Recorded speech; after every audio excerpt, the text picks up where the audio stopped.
Ortega. Today I'm going to be showing you guys how to change the oil on your car or truck. In my case, I'm using my F-150, which has a bigger engine, so it's going to require much more oil because it's also a V8. But all cars and trucks are the same. You're going to have to remove the oil bolt and you're going to have to replace the filter. So here's everything you're going to need for your oil change. First, you're going to have to look in your owner's manual to see what kind of grade your truck takes or car.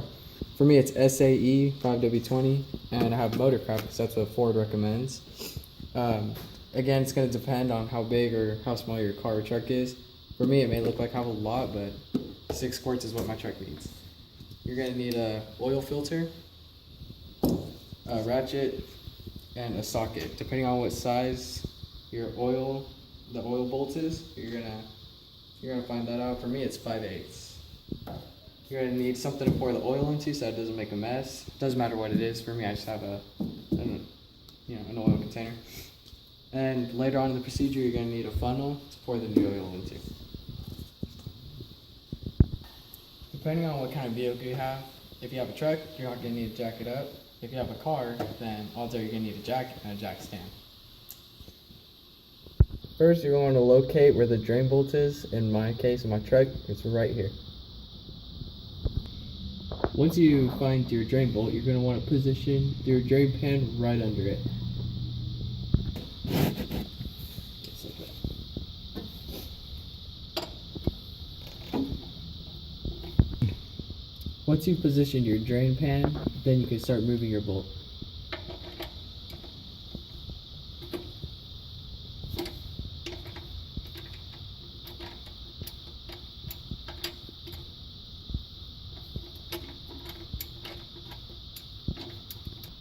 So the last part of it, once you loosen it enough, you can use your hands, but be careful, it's gonna come out fast. There you go.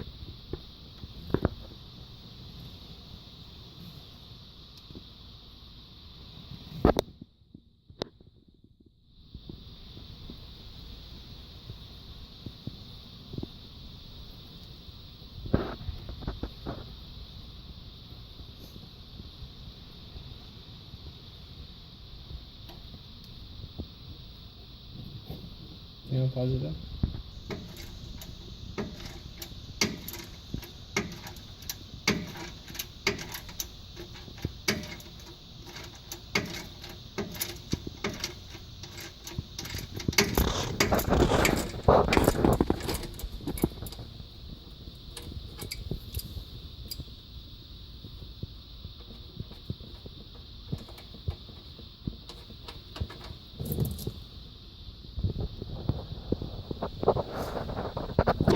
You're just going to want to let that empty out first before you do anything else. And as soon as your oil canister is done emptying, you can grab your drain bolt and clean it down with the rag and then reinstall it.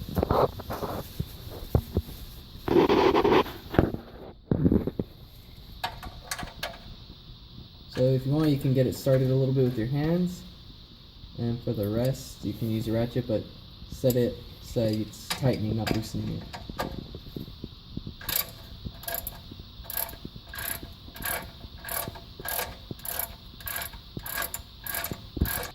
So now that you're almost done tightening it, that should do it. Now after you're done emptying it, you're going to want to clean where you emptied out all the oil for any drips. So now the next step is we're going to remove our oil filter, and for some vehicles it varies where the location is. For some vehicles, usually it will be in the engine compartment on the bottom, so you're still got to be under your car or truck. So, but for me, on the other hand, I got lucky and it just happened to be conveniently placed right here. Now, how to remove this, sometimes, it's easy, you can remove by hand. Other times it's not so easy, it'll be tight, and you can use an oil filter wrench. And in my case, I need an oil filter wrench.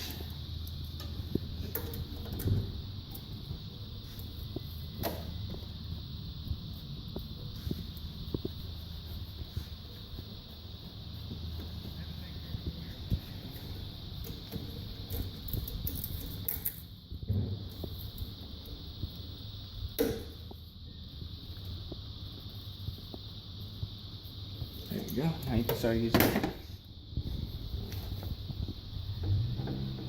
And you're gonna want your oil pan right under, because as you can see, the remaining oil, what's left of it, is gonna start coming out.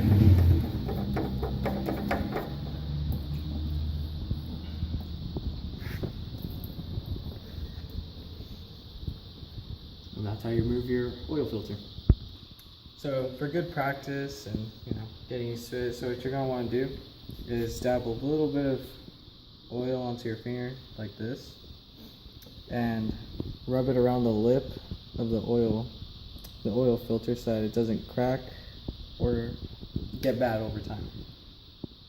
Now before installing your oil filter, what you're going to do is give it a good wipe down right here to get all that old oil out of there, all around it.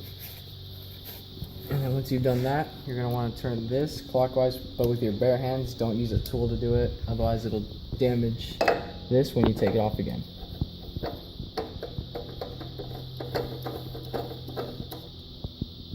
And then lightly tighten it, don't tighten it too much. There you go. And now we're ready to pour in the new oil. So what you're going to want to do is you're going to want to locate the engine where you put in the oil. So it'll be clearly labeled engine oil. And what you're going to want to do is you're going to want to remove that and then put it somewhere convenient so you don't lose it. Place your funnel inside, make sure it doesn't fall out, and then start pouring. Make sure not to pour too fast though, because they might go up to the top and overfill. Now I'm going to grab my gallon, sorry, and pour whatever's left in here into there.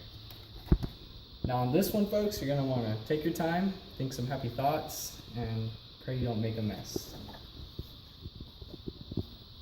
You're going to want to start off slow.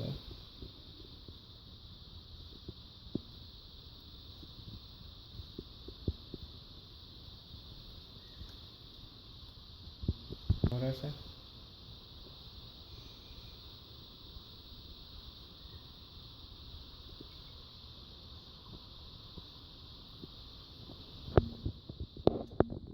And that should do it. Now, you want to make sure you get everything in there. Okay. You want to remove the funnel, make sure everything's been poured. You want to remove the funnel, put everything down, relocate the cap. Cap it back on. Make sure you click a couple times and start her up. Now before you start your vehicle, you want to make sure that the oil gauge is always indicating that you did in fact put oil in your truck.